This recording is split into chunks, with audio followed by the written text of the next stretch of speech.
तो कम सैलरी में करोड़पति कैसे बने। अगर आप एक एम्प्लॉय हो और आपकी भी सैलरी ज्यादा नहीं 10 से 12 हजार के बीच में है और आप चाहते हैं कि आप इतने कम सैलरी में भी एक करोड़पति इंसान बन जाओ, तो क्या इतने कम सैलरी में भी एक करोड़पति इंसान बना जा सकता है। देखो, हम सबको बचपन से ही बताया जाता है हम सैलरी से कभी अमीर बन ही नहीं पाएंगे। जॉब करने वाले तो कभी फाइनेंशियल फ्रीडम अचीव कर ही नहीं पाएंगे, जो कि सच नहीं है। आपको सिर्फ अपना माइंडसेट चेंज करना है और अपने पैसे को स्मार्टली मैनेज करना है। एक कोड है जो मुझे बहुत पसंद है, you can't get rich if you have poor thinking. यानी आप गरीब सोच रखते कभी अमीर बन ही नहीं सकते। तो पहले आपको अपनी सोच को अमीर बनाना होगा, अपनी सोच को बड़ा बनाना होगा। आपको पहले खुद को ये विश्वास दिलाना पड़ेगा कि सैलरी से भी अमीर बना जा सकता है। ऐसे बहुत से लोग हैं जो बिजनेस नहीं करते, अपनी सैलरी को सही से मैनेज करके ही एक करोड़पति, एक वेल्दी इंसान बने हैं। तो कम सैलरी से अमीर बनने का पहला कदम है सेविंग। हाँ, ये सुना हुआ लग सकता है और खिसा पिटा भी लग सकता है, लेकिन सेविंग ये है भी बहुत इंपॉर्टेंट। देखो यार, अमीर बनने के बहुत से रास्ते हो सकते हैं, हजारों रास्ते हो सकते हैं, लेकिन गरीब होने का सिर्फ एक ही रास्ता है, बिना सोचे समझे खर्च करना। सैलरी आते ही उसे अपने ख्वाहिशों में फूंक देना, कहाँ पैसा गया इसका कोई ख्याल ना होना, सेविंग ना करना।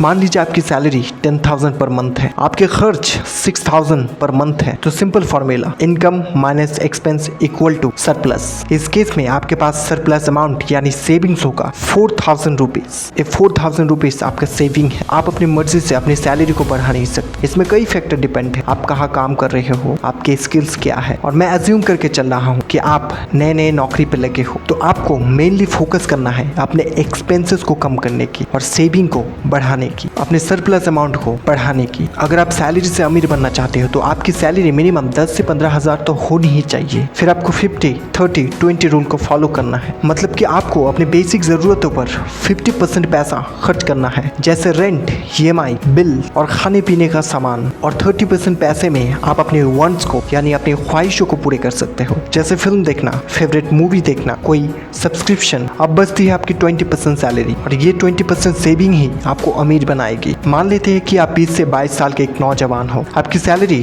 10,000 पर मंथ है, इसके 20% होगा 2,000 रुपए और साल का होगा 24,000 रुपए। और यही आता है second way to become rich in less salary, it's investing. आपको इस 20% यानी जो आपका सेविंग्स है, आपको इसको लॉन्ग टर्म के लिए इन्वेस्ट करना होगा। आप इसे stock market, mutual fund, FD, इन सारी चीज़ों में इन्वेस्ट कर सकते हो। कंडीशन सिर्फ ये है कि आपको उस स्पेसिफिक इन्वेस्टमेंट इंस्ट्रूमेंट की थोड़ी बहुत नॉलेज होनी चाहिए। आप अपनी सैलरी बढ़ने के साथ अपने इन्वेस्टमेंट अमाउंट को बढ़ा भी सकते हो, एक्सपेंसेस को कम करके और ज़्यादा इन्वेस्ट कर सकते हो। आपका मूल निवेश और उस पर मिलने वाला कंपाउंड इंटरेस्ट आपको आने वाले समय में एक अमीर और एक करोड़पति इंसान बना देगा। अब सवाल उठता है कि एक डिसिप्लिन वे में सेविंग कैसे करें। तो देखिए, अगर आपको महीने में 4 बार बाहर खाने की आदत है तो उसे महीने में 2 बार कीजिए। इसके अलावा एक फालतू खर्च का एक लिस्ट बनाइए, जिसे आप बेवजह हर महीने फालतू खर्च करते हैं। यकीन मानिए, हर आदमी अपनी सैलरी का 10% फालतू खर्च करता है। इसके अलावा इस ऑनलाइन के दौर में अगर आप क्रेडिट कार्ड रखते हैं तो इसके इस्तेमाल पर लगाम लगाइए। अगर आपने बहुत सारे क्रेडिट कार्ड बनवा रखा है, उन्हें तुरंत, क्योंकि क्रेडिट कार्ड का लोन इस दुनिया का सबसे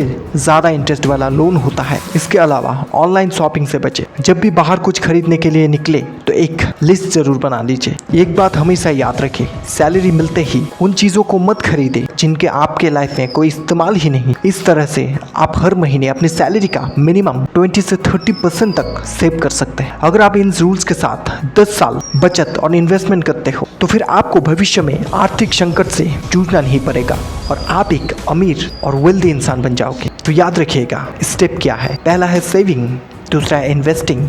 आपको हमेशा 50-30-20 रूल को फॉलो करना है और आपके एक्सपेंसेस को जितना हो सके उतना कम करना है। जो इन रूल्स को फॉलो करेगा वो 10 साल, 5 साल और 5 साल, 10 साल या फिर 15 साल में फाइनेंशियल फ्रीडम को अचीव कर पाएगा। तो आज के इस वीडियो में बस इतना ही। मिलेंगे अगली वीडियो पे ऐसे ही एक नॉलेजेबल वीडियो के साथ। तब तक खुद का ख्याल रखिए। जय हिंद, जय भारत।